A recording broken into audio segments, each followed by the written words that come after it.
Hello there, and welcome to the football show. It's another Monday, and we usually come to you at about this time where we talk about football. Generally, we talk about football in Africa, we talk about football in Europe, and we just talk about football just for the fun of talking about football, right? My name is Wale, and it's always nice to present this. But as usual, I'm not going to be alone. I've got Amos with me today. Amos is going to obviously, we're going to be talking about quite a lot of what has happened in Nigeria. Not just Nigeria. We're going to be zooming up, talking quite a lot about Nigeria today, like we usually talk about, really, because obviously we want things to go quite well when it comes to Nigerian football, which obviously at the moment we're not really getting the best of times. Forget the fact that Nigerian Super Eagles is actually in the forefront, doing well in quotes, ahead the qualifiers for the Qatar 2022.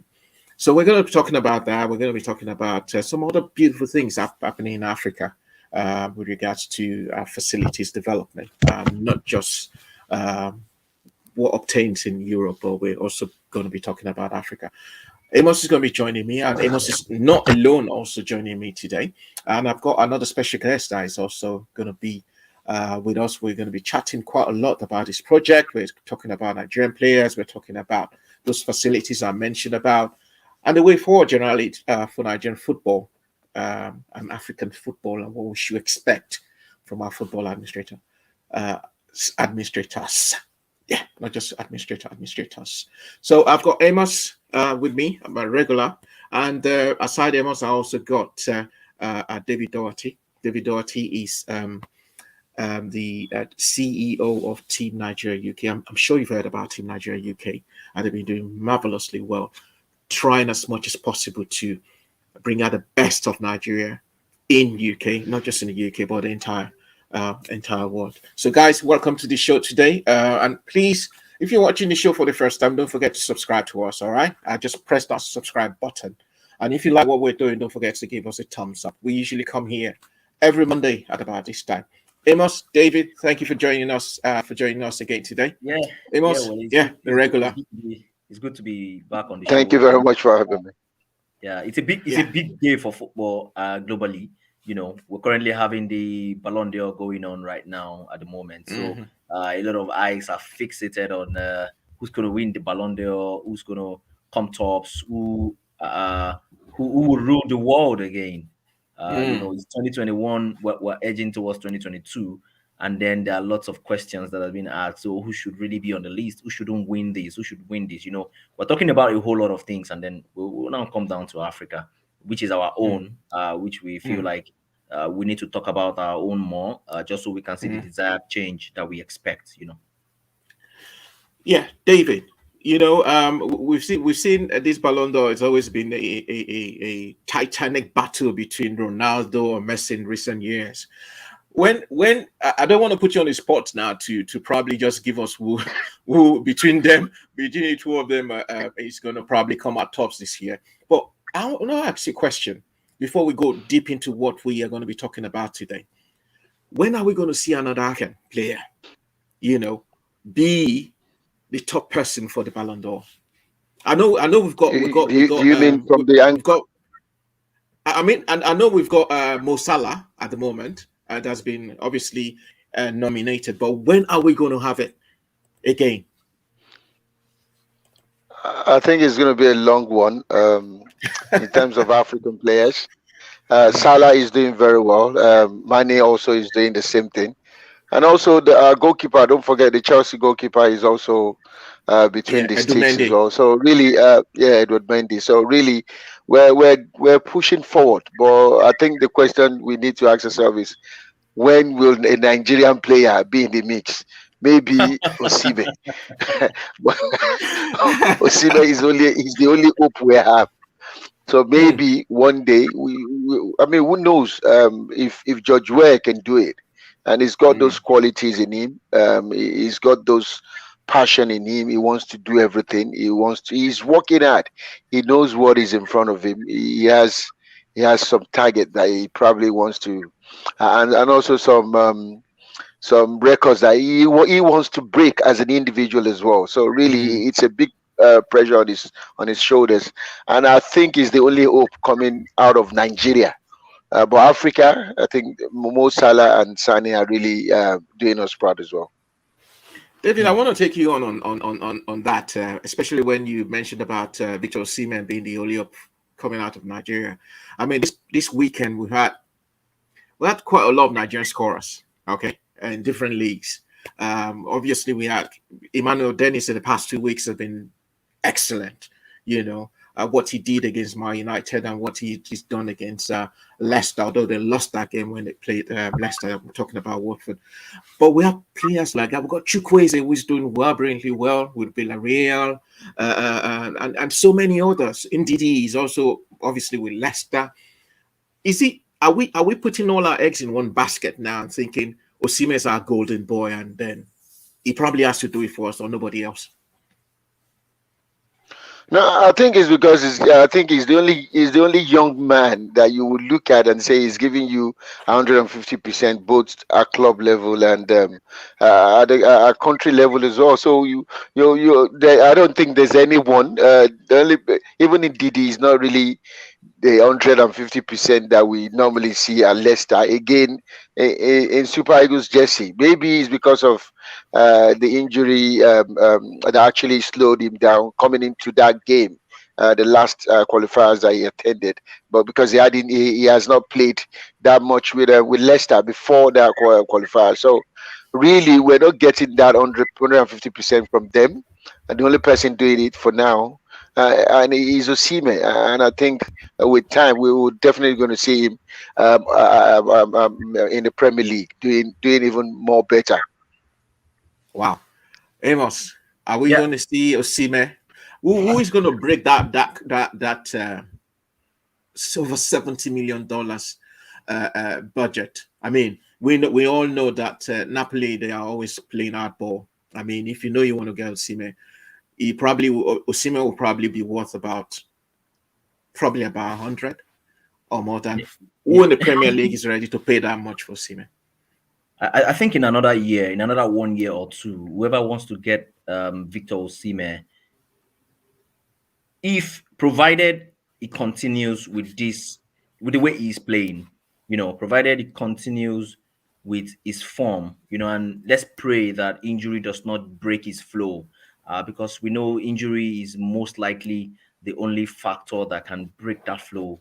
Is just like David said, is that one player that gives you more than 100% any day, anytime. And we see the passion in him every time he plays for Napoli as well. So any club that is looking to sign Victor Osimhen up must be ready to break the bank. And that's the reality. They must be ready to break the bank because it's going to cost almost $1 million, almost 100 million, because he's going to get you the goal. He's going to give you that firepower up front. It's going to give you that fighting spirit that you need from a striker, and that's Victor Osimhen is an example of the old number 9 that you have. It troubles every defense, it gives them problems, they never rest. They're like, who is this guy? Why do I need to continue marking this guy? But in reality, again, if injury does not break the flow, because we've seen these things happen to world-class players, and recently our own Ndidi,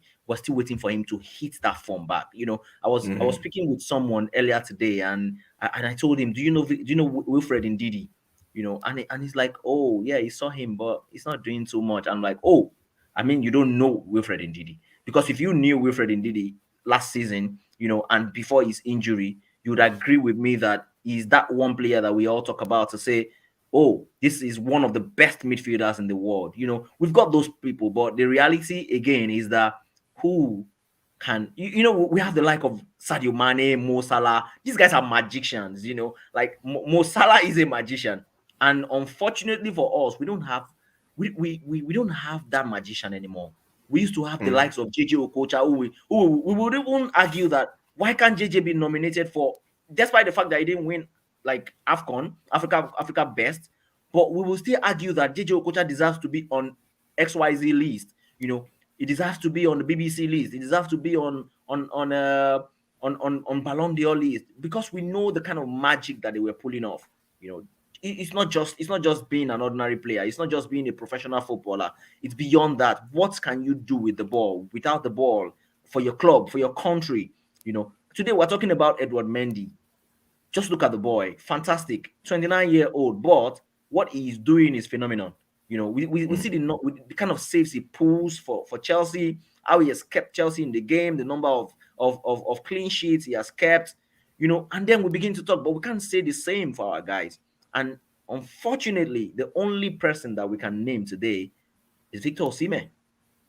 But again, are we preparing for another Victor Osimhen? That's the question we should be talking about. That's what we should be talking about again. Because we like things, we like being hit by things. We don't like to plan. We like being reactive. And that's the problem with the kind of system that we have. Are we preparing some more people? Look at what England has got today, right? Look at the kind of players they have. Bukayo Saka, Raheem Sterling, they've got Jadon Sancho. And these boys are playing in the best clubs. They're playing for Arsenals, the Arsenals of this world, the Man U of this world, Phil Foden, without forgetting the magician. I mentioned magic. Look at the magic Phil Foden is putting up at, I think, 21. So who can we really talk about when it comes to Nigeria? I think that question will probably have to go to David. David, and I want to. The reason why I said, well, this question is going to David is obviously we now want to key into your project, Team Nigeria UK, and what you're doing. You recently signed a partnership with Southampton of the English Premier League, and obviously, I suppose part of the deal is to bring about the next Osimhen. And the next, JJ Okocha and what have you. Tell us a little bit more about that partnership. And two, are we really planning as individuals, as organizations, as sports administrators, the NFF, are they planning now to ensure that we have successors to who we've got at the moment, all these players we've got at the moment? I think I will start from the back and then eat to the Team Nigeria UK partnership. I think we don't have any plan in place in terms of the next Osimhen, the next Ndidi. You name them, we don't. There's nothing on ground, and that is one of the things that I personally I've always been an advocate for. It's something I love to see. I love to see young people grow. I love to see, grassroots is the foundation for everything. If you don't, even in politics, if you don't have a good grassroots base, trust me, there's nothing you do at the top that will really matters, that stays longer. So you really need to have that base when it comes to football at grassroots, and we don't do anything at that end. Take for example, we pick everything that comes from. We're based in UK. We started all this youth thing a long time, trying to ensure that we get young Nigerian descent, not just in the UK, in Germany, in Europe, in America, in Canada, to get them involved, get them to see Nigeria as a place, to let them to start aligning with us. Their parents are Nigerians. They came from Nigeria. Some of them are born in diaspora, but really they've lived in Nigeria. They understand the system. But why are we struggling to have them play for Nigeria? And those are one of the things I've personally, or as an organization, we've dragged with the Nigerian Football Federation over the years. That listen, for us to encourage these kids is for us to start, getting them in from the under 15s, under 17s.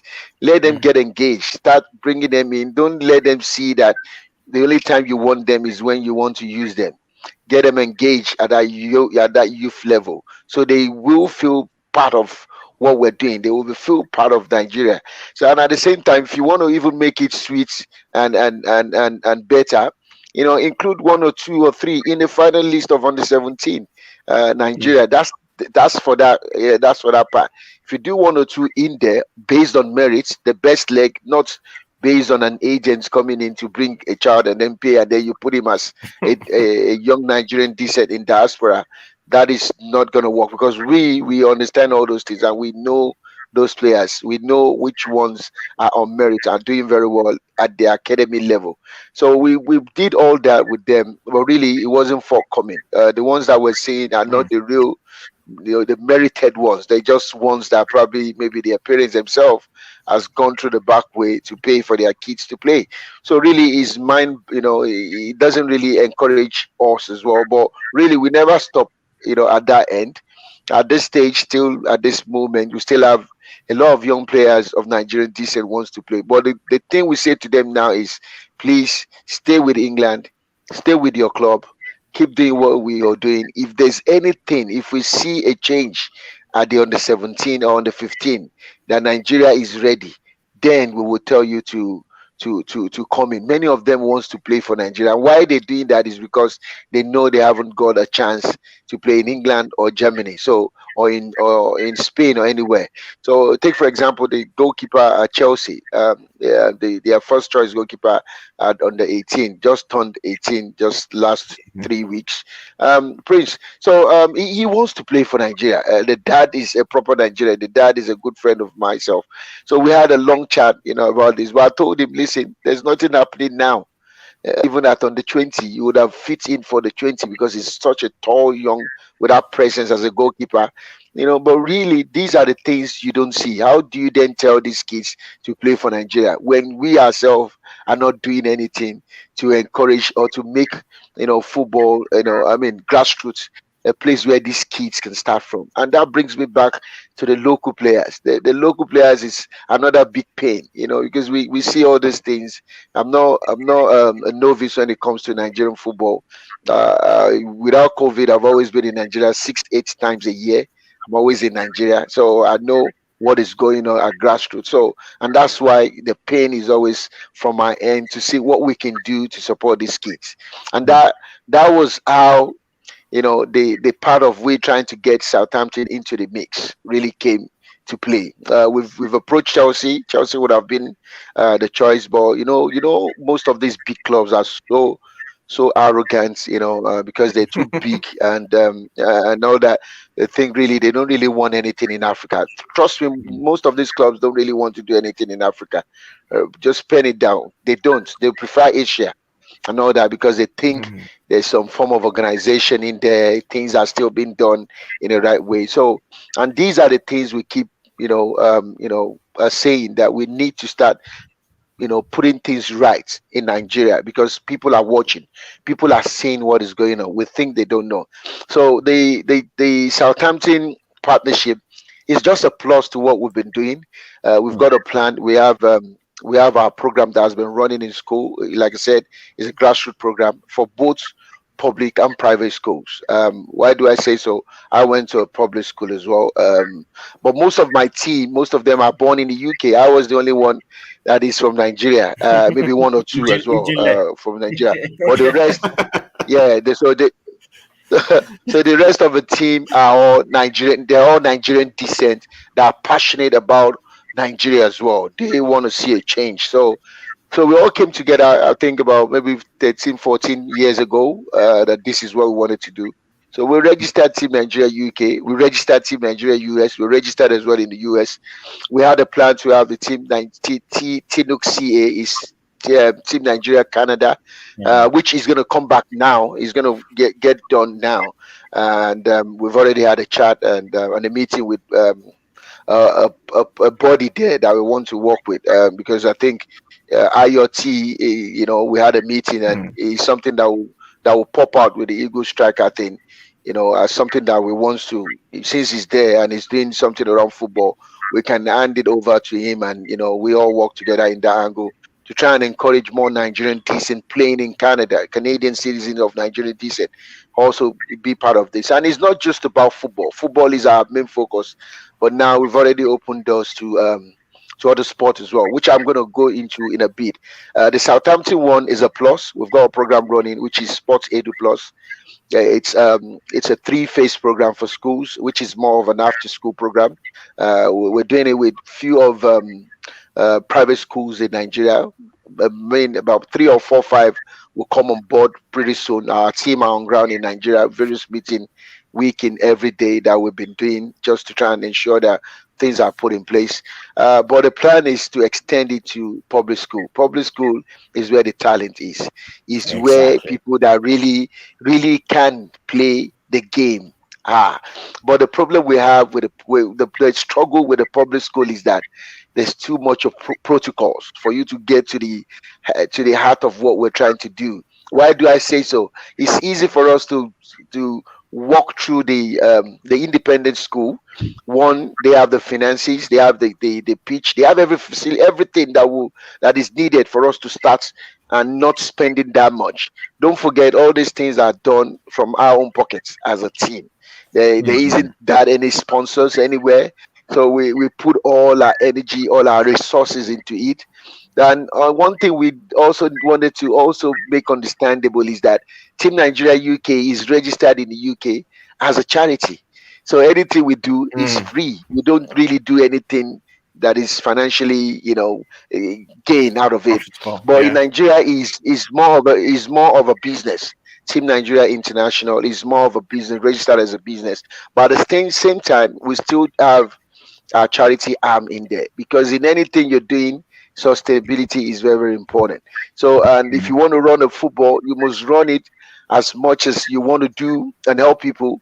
You must also ensure that there's a way you're actually bringing what do I call it, revenue in to help sustain that program. And that's why we quickly key into the private school, so that part of the finances and all that we might need would, for us to then do more for those in the public school, would then be coming from some of the things that we're doing. So that's how we structured our program. It's really a program whereby it is for a long time. We're looking at people that are going to be playing the game to end up being a professional, and then we're looking at those that are going to fall, are not going to end up playing as a professional player. So we want to give them something from the base in form of education, and that's why we're using a school structure. There will be something like a BTech coming in. We are bringing all these things that you can see in Nigeria. Exactly, you'll find it. It's not going to happen anywhere, except if an organization really is passionate about making a change. That's when they will go deep as far as what we're doing.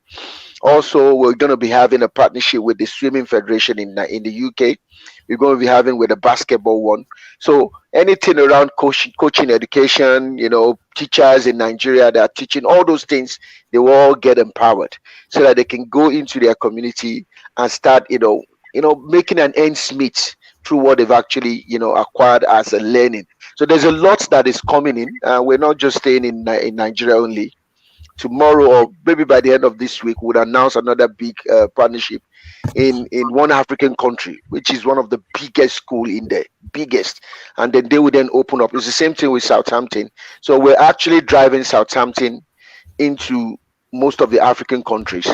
But what we're trying to do is that, because Southampton has got that base for grassroots from day one, they produce the likes of Mane, the Chamberlain, mention them, the Gareth Bale, the Theo Walcott. There's a lot of players that have come through. They're like a feeder to teams like Liverpool and all that. And they're a team whereby nobody, no, I mean, if you put people down in Nigeria, it's not the team that you want to see as the first three that people are arguing. I mean, Chelsea, Arsenal. So everybody will still love Southampton being their second team. But the whole idea is that their ethos and everything aligns with what Team Nigeria UK actually stand for, and is around the grassroots, making sure we have the right platform going forward. Fantastic. I must say, it's a very laudable project, and I just wanted to confirm what you said about a lot of Nigerian footballers, obviously, born of Nigerian parents here in the UK, that obviously desire to play for Nigerian national teams across board, from the 17 right to Super Eagles. A few months ago, I was in Kings Meadow to watch Chelsea under 23 play Arsenal under 23, and six Arsenal players were Nigerian born. One of the reserve goalkeeper was also. I met the dad and we were talking, and we're just chatting, and he wanted to know where I was from. I said, I'm a Nigerian. So, we've got quite a lot of Nigerians here. I'm like, yeah, come, I started chatting to those boys, and I understood that, these guys will actually want to play for us. They want to play for any of the Nigerian teams. I was really impressed. They weren't saying, "Oh, I want to play." Some of them were actually born in Ireland. I want to play Yeah, for there's a lot of Ireland. I them in want to play Ireland for, as well. There's a lot of yeah. them in Ireland. Yeah. So I was really Nigerians are impressed a that, lot in Ireland. yeah, yeah, Nigerians are a you know, lot in Ireland. So yeah, so you know. yeah. There So are many of it's them here as well. yeah. So In the Sheffield Wednesday game, you can see about 5 Nigerians at the same time, and you're like, oh my god, 5 Nigerian decent players. But and you yeah, wonder that things like this are happening, and people like you, obviously doing what you're doing. You expect the Nigerian Football Federation to come out and probably partner with you guys. Let us catch them while they're still young. Don't let them be £1 million players. They're already playing for Chelsea or Man United, and then you now see some NFF. Well, I always call him Chief Scout. I Yeah. don't like calling the NFF president. I always call him Chief Scout. Now running about saying, okay, we want this boy, we want that boy. The same thing happened with Tammy Abraham. They ran after him, and finally Tammy said, you know what, I want to play for England. And you kind of wonder why they cannot at this time partner with people like your organization and some other ones actually doing brilliantly out there to catch these guys young, put them Is in that even is process even of playing for the under 17, right to the under 23, then this what it goes.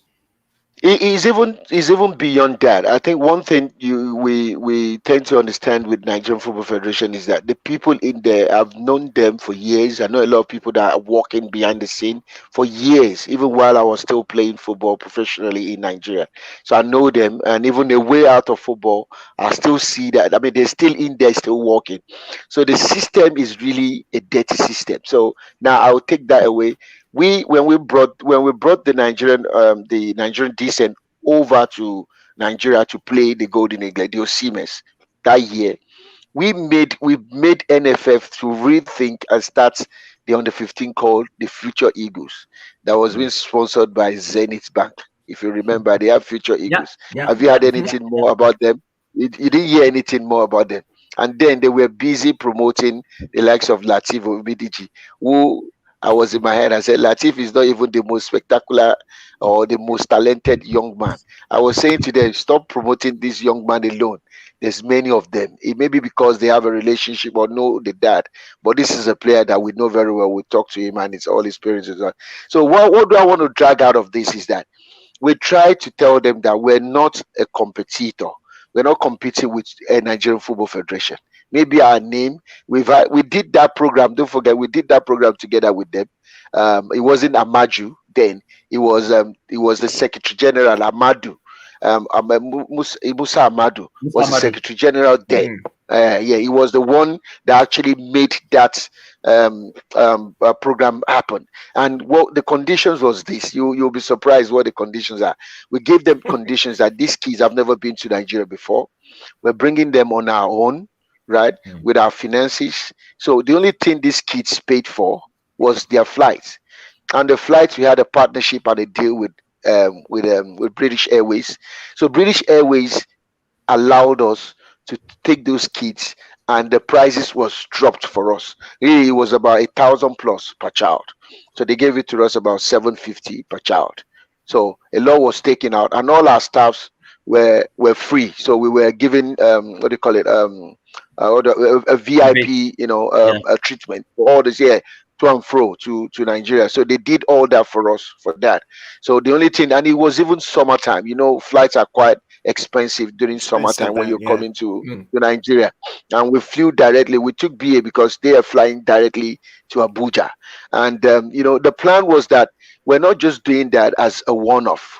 It's a program that we had in mind to do every year. It's still there. We can still activate it. Nobody can pick the name Team Nigeria UK anywhere. It is a name that we've patent anywhere across the globe. If you use it, we'll pick you up straight. So it's not just something. It's a job that we've done so deep, and we actually position ourselves in a way whereby we want it for a long time. So the plan was to be doing it every year as a way to expose young Nigerian decent. This would have been something we would have done. Look at that year that we did it now. Would have done at least 4, not just in Abuja. The plan was to do the next one in Lagos. And when we did that Abuja one, the Osimens were there. I saw Osime, I saw Chukwueze, men, all of them. They were Kali, they were busy. I said, oh, these boys are just little boys. Please take it easy with them. They were up us 9-0. They beat us 9-0 that very day. But to Ross, because these kids have not been to Nigeria before. That was the first friendly. Amunike was their coach. So they beat us at the National Stadium, Abuja. So the second friendly was the next day. And they only managed to score 1, which is the main squad. Everybody was Seamen. They didn't get through because now the boys have actually acclimatized. It was like a new thing for them, so they really struggled with that weather and all that. They were busy, taking water like monkey. But that match, I remember Nwankali was given red card on his foul approach on Obafemi Michael, who was the best player at the age of 14 on that same pitch the next day that we played them. But what do we want to drive at? The plan was to do it and continue. It's not the goals. It's just to get these kids to feel part of Nigeria. We went as far as buying the Nigerian jersey from the Nigerian Football Federation. I remember I paid £790. I will never forget. I have the receipt. £790 for Nigerian jersey, Adidas, for these kids to feel like they are wearing the Nigerian national teams. That's how far we managed to do everything. We paid for the hotels, everything. We had 11 parents followed us because all the 22 parents can come. So they trusted us. You know how Nigerian parents are. Yeah. So they trusted and followed us. We were in Abuja. The boys enjoyed their time in Nigeria. It was an eye opener for them. Now, not only that, we now took them, because anything we do, we don't look away from giving back. So we took them to Kubwa. Kubwa is one of the poorest area in Abuja. On Kubwa, if you go to Kubwa, you will see over 60-something churches, and then there's one particular orphanage in there. So we took them there, and they saw a different world away from the McDonald's that they eat. These kids have not eaten anything. They were crying, the likes of Befemi. And that picture, I will never forget that day. So we made them to realize that, listen, what your parents gives to you in UK, and you say the food is, and you throw it away. Now you can see kids have not eaten. They don't have boots. You have boots. So we have all those things in our program. Really, it's only when people brings us up like this that I tend to go deep to tell you what we're doing. Really, I don't like talking about it, and that's why I don't put it more on the social media. But we will be putting more of our program now for people to understand where we're driving at. We're looking at having a whole program with football. The talents part will be there, which is the end product of it. But we don't want to sell that to people only with the Southampton one. We're trying to get people empowered, get them to do something, get them, because people that will fall away from football are more than those that will play the football that we're talking about. Yeah. So if there's any mercy with these projects coming to Nigeria, then Southampton themselves will see it, because already, as I will just give this away, I had a personal meeting talking to the director, and I said to them, I think we need you guys to sign one Nigerian player that will be going to the World Cup. I'm on their case. I'm still on it with them, and I'm looking at that Nigerian player to put forward to them, because it will be a Nigerian player that is not playing in Premier League, but that would love to play in Premier League. That person is likely to be at the World Cup, because that's the only way. I told them that will pull more Nigerians to start supporting Southampton. They have Nigerians in the academy. Don't get it wrong. They have them in on their 21s, but we need one in their first team. So I'm dragging that for them. That's the love. That's the love when it comes to Nigeria in us. It's not just because of the business or the partnership, but it's good to have our own, within the ranks as well at the top. Yeah, they have Nathan Taylor playing there, but Nathan Taylor is a Nigerian descent. He's not the real proper Nigerian coming from a local scene or that is already in Europe. So those are the things that we do behind the scene, but a lot of these players think we don't like them. Anyway, David, thank you so much for that. Yomi, if we are ready to quickly go on a short break, then we'll go on a short break. Just let us know. So when we come back from this short break, we're going to be talking about. We talked about facilities, and David mentioned it, and obviously Amos also mentioned it. There's something good actually coming out of Africa. We're going to talk about it, especially with Egyptian national team and Egyptian Football Federation or Football Association. They're actually doing something wonderful. We're going to talk about that when we quickly come up from the short break. I obviously look at some of our Nigerian players who did well over the past weekend. So stay there. It's still the football show. We'll be back in a jiffy.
Welcome back. It's still the football show. My name is Wale. I still got David and Amos are regular with us. We've talked so much about how we need to rebuild Nigeria football, especially where we're getting it wrong and how we need to reposition ourselves.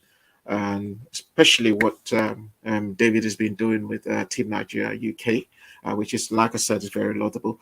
But let's just go in now quickly, guys. We're just going to go into this quickly.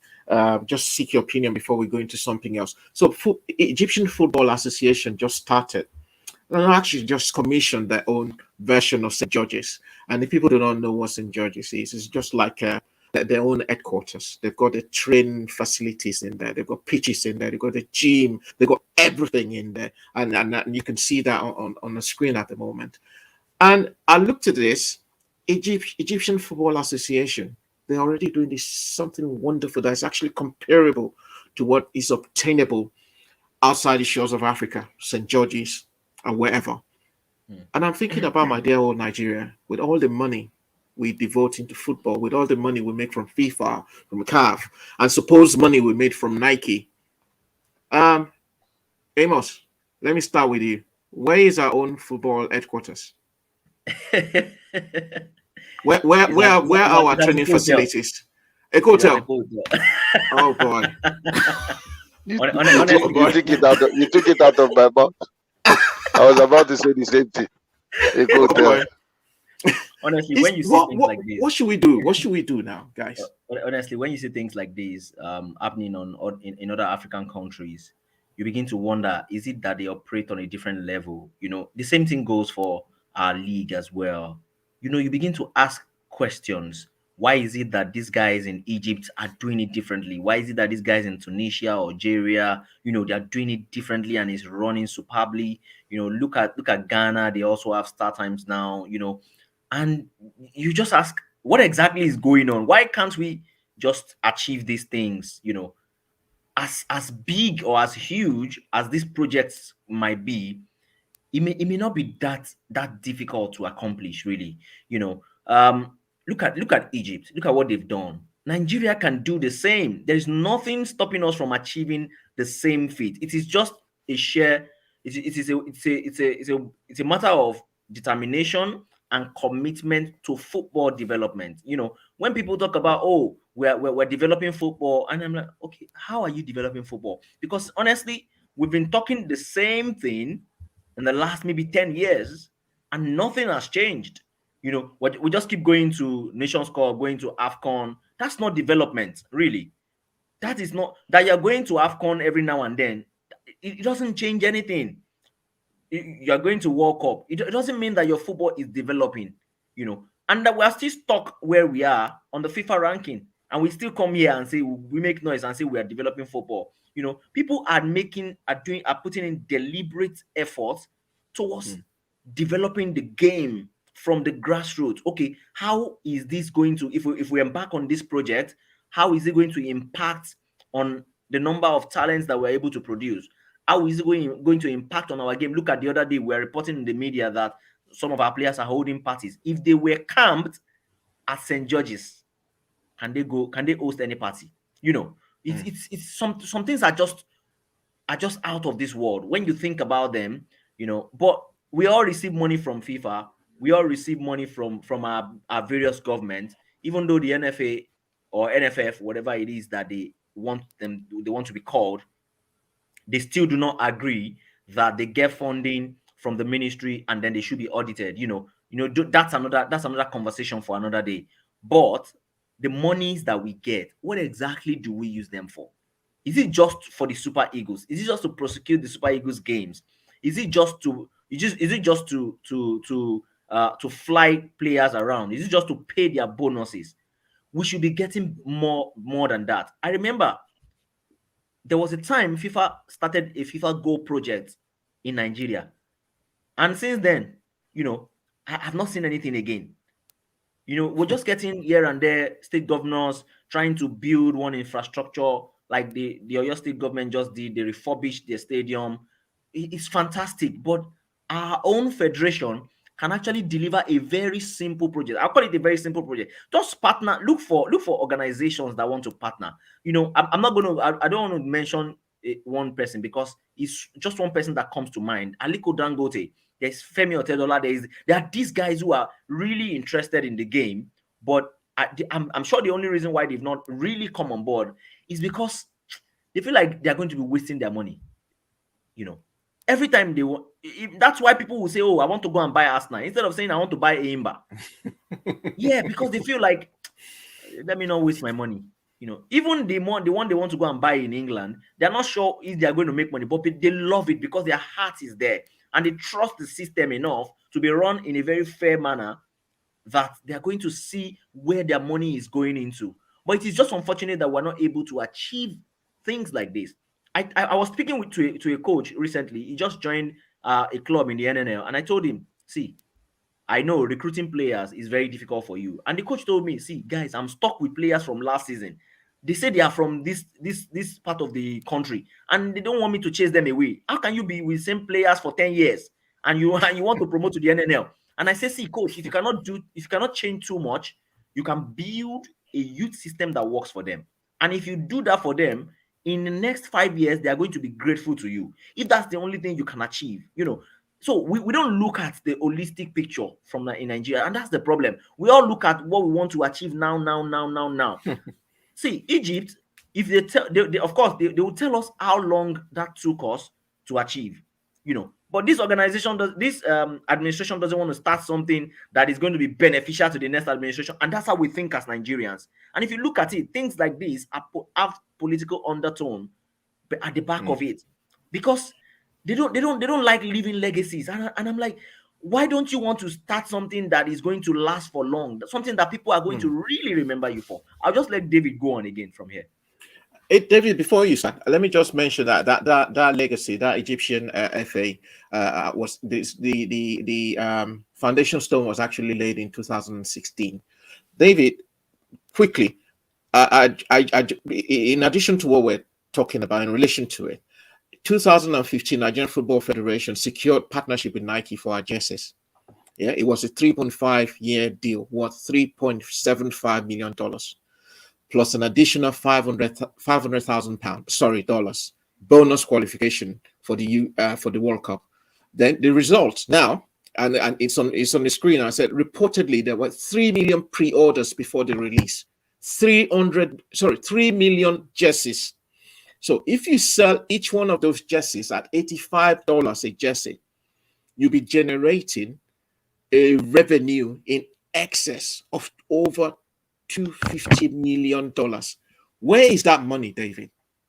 If we are able, is where? Is in the pockets of the administrators. That's the pure truth. That is why that is why the people behind that thing, the Nike thing, really, I just actually unfollowed one of them, one of the top guys from there. I don't want to mention him. He's an Igbo person. The people, they are all just doing business. It were only us, few of us, that understand the whole tone, and that is why they see us as enemies. They don't like. I think, Mm. like I said, just like I said, the Nigerian state itself is built not to work. So just is the same thing. The football space are really, they are preying on that same thing because they realize the government itself, the people that will hold them accountable, are not together. Nobody really dig deep to ask questions. So anything that they just thrown at us, we just take it, and they use the media to back it up and push it. So the agenda is between those administrators, the medias that are helping them to push those things, whereas they themselves also are also lamenting about the system. But because of the little that they get, everybody just get mute, and that's the problem we're having.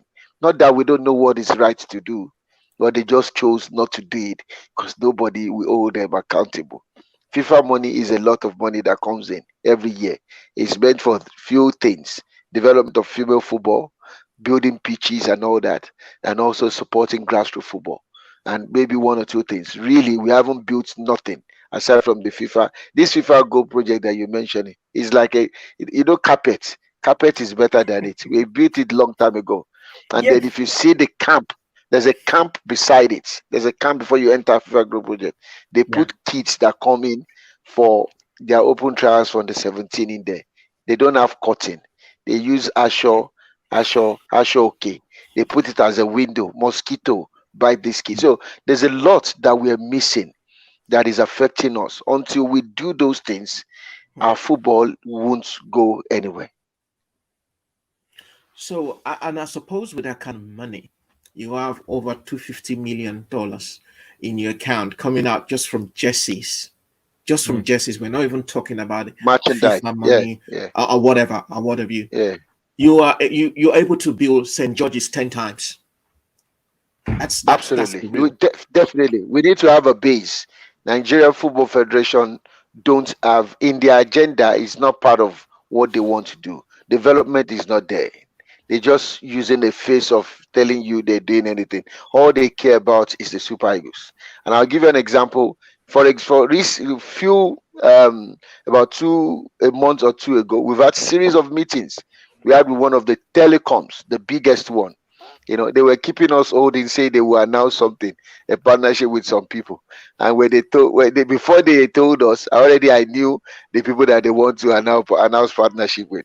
And the partnership with those people is these same people that we're talking about, the Nigerian Football Federation. And you wonder, you are supporting people that are not really doing anything. And you can see that what we want to do is really going to bring a change on a long time. Is the change will be rapid. We're creating jobs with it, because when you're building thing, when you're doing something, you must have an what do you call it, an outcome. There will be an outcome, and the benefits must Yeah. be there. With Nigerian Football Federation, they don't have those plans for grassroots at all. What they do is, and that's why I said I would like for us not to go to the World Cup, so that everybody would then open eye and then Yeah. be able to understand that there is a rot in this system. If you make such money, even me, I didn't get to buy the jersey. That jersey, when it came out, I didn't grab one. That's how fast the whole thing got sold in the UK. We were queuing up and all that. And I Yeah. remember I was at Sky News. I was at Sky News that very next day morning before Nigeria and England for an interview. I couldn't wear the jersey because I needed to wear something green and white. So I had to go and get an arcade shirt with a green white in there, put it in with my blazer on. From there, I went to play with these same administrators. We played Nigeria against England. And I was looking at them in the eyes like this. I said, this country, they've really spoiled it. So really, there's a lot that is going on. Our money is going into personal pockets, and they're not ready to reinvest it into the system. And it's because the people that should ask them question are the ones that they use to threaten us that, oh, government do not need to interfere with football. It's a Football joke. administration, yeah. Still, this same government gives you. Yeah. Still, Yeah, this same give you government, money. you go to them for money, they give Yeah, it to you. But and when then you it's don't want to time be for them to audited. question you, but Kenya overlooked that. The Ministry of Sports disbanded them straight because of the Yeah, corruption. yeah, Zimbabwe is taking the same pathway as well. Forget about what FIFA threat will be. FIFA is aiding the same thing. So why not we take that bold step? Nigeria is big. If that change comes from us, every other mm, African country will sit right. Write it yeah, down, sir. So we yeah. need to do Hmm. that. We need it. So there's this question that's come on now that says, how can we have a strong and sustainable Super Eagles with that streamlined pool of talents coming through? We're just fooling ourselves. Well, it's just a comment. So I think we should actually we actually did mention that we've not actually started. There's a lot of money to be made in football because football is big Too much. business anyway, and what I always say to all these administrators and whatever they want to call their names is, forget the money you're making now. I mean, you can make 10 times that money if you do the things right. Right. Absolutely. Look at the contract we had with Nike for Christ's sake. Look at the amount of money that could have been accrued to Nigeria alone, over $250 million. That's a heck of a money. I mean, that could Very have big built money. you. It could have In built you exchange a rate, it will Dodge. build a In lot. exchange It will build rate, a lot. that's probably Yeah. trillions, probably billions, trillions, or what have you. Trust me. It will have created jobs. You will have the facilities there, and people will look back and say, "Oh, Amaju did this, or this person did that." Exactly. The Don't forget they legacy, did the that legacy. contract. They did that Nike thing twice in UK. Don't forget. Yeah, There's one yeah, day they yeah, unveiled the sign when late Keshi was there. I was there. I yeah. was just laughing from far. Keshi was even while you got these things, you people are doing. Where is the money? Check all the sponsors that has come in now. Where is the money? And we keep saying we need money to pay our coaches. Aito says he's Hmm. paying the coaches. So there's a lot. If we can Yeah, curb this or remove these people, flush everybody away, and let's start from the beginning. We have people in Nigeria that can make football work. You don't have to be coaches. You don't have to play the game to understand how to administer football. Trust me. People that are really administering football now, they're not even the best in the game. And that's why I always say to people, if you put any of these Nigerian players down and tell them to go and administer Nigerian football, maybe only one or two. Others, they don't have what it takes to administer football. Let's forget about ex-footballers. How many of them? Maybe Sheyi true. Olofijano, okay, qualifies. Exactly. Maybe the likes of Olise. Olise too, Papa can't administer. He's a Mm, coach. He didn't mm, go through. He didn't build or align himself to be an administrator. yeah. He is a coach.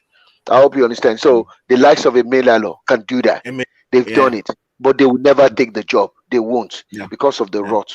So what's that that top left footer, Allah Messiaka, what do you call it? That man that Adokia Adokia. Mismaka. would have been a good one as well. But people with integrity would never be allowed to come close. Yeah. Not that they're not allowed to come close. It's a system itself, and governments are part of the people getting these people in because they unpick them to come in, not Hmm. the ones that we want to be there. Hmm.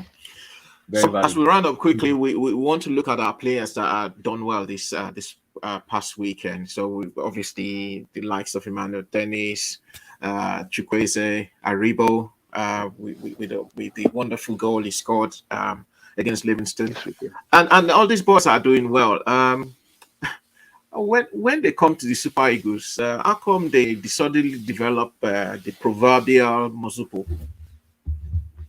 Very funny. Um,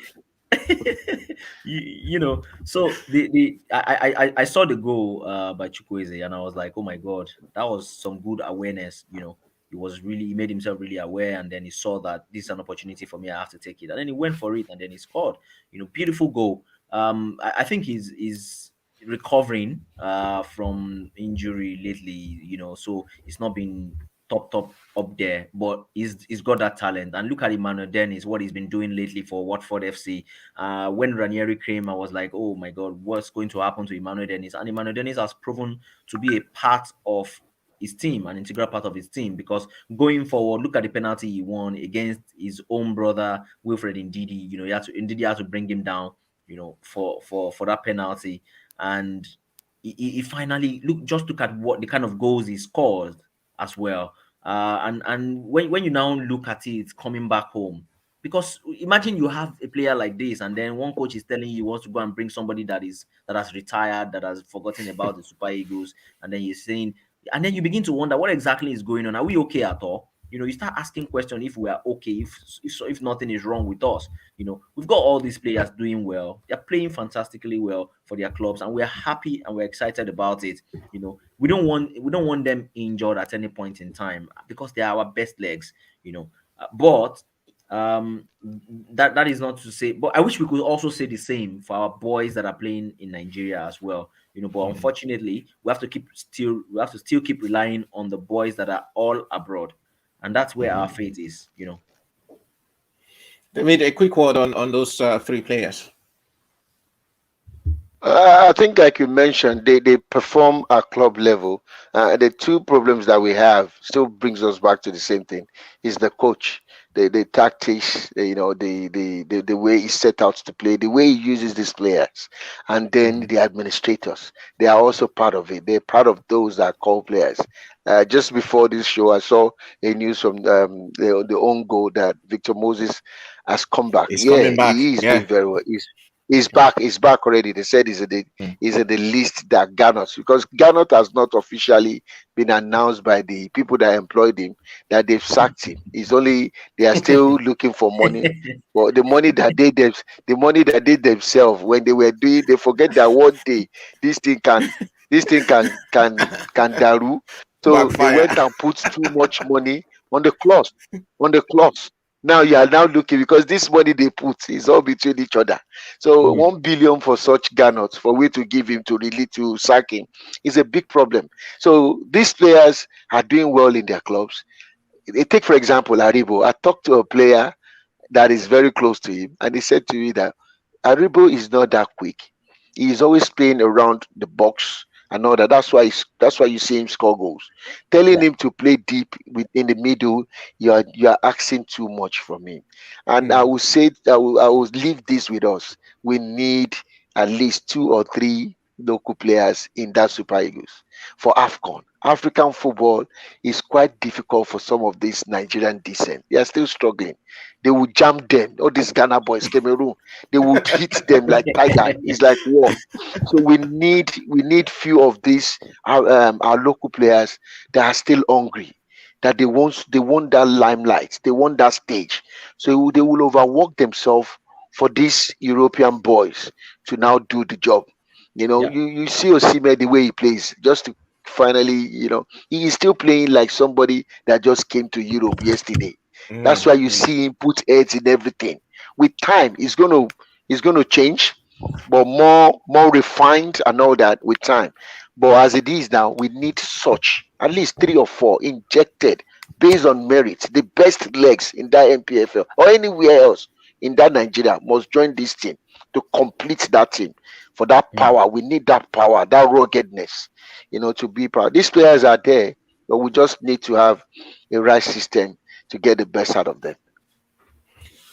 Well, it's full time now, guys. I'm so thrilled that discussing football with both of you. And I think we need to do this again, because it's always when you talk football, time flies just like that.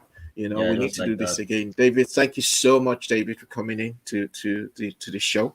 Hopefully, when we invite you next time, you'll be there. You'll hear our call and obviously join us.